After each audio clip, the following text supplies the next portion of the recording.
Hello everybody! Narito naman po ang inyong Agilang Gala at meron akong chismis. Nakuha ko kay Joel Mendoza, ang kilalang designer ng Santa Cruz. Ito po ang ating Santa Cruz, Laguna ha. Ito po ang tawag po dito ay chicharon. Chicharon ni Kaka. Tapos may drawing po na baboy. Sa totoo lang po, ang chismis ni...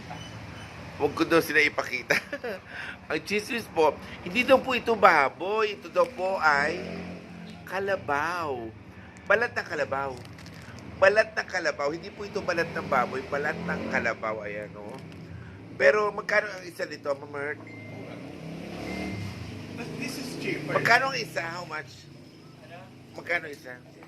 7, 7 pesos po. Ayan po. Kaya mag-enjoy tayo sa 7 pesos na chicharong balat ng kalabaw at aking titikman. Ito po siya. Ayan. Taste natin, ha?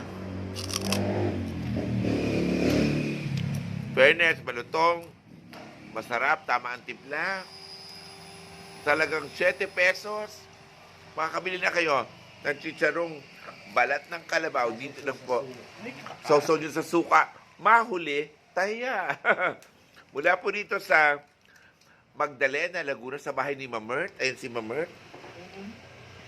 Ayan. Ang Melanie Marquez ng Magdalena, Laguna. Ito po ang inyong Agilang Gala. I'll see you soon. Bye-bye. Lutong!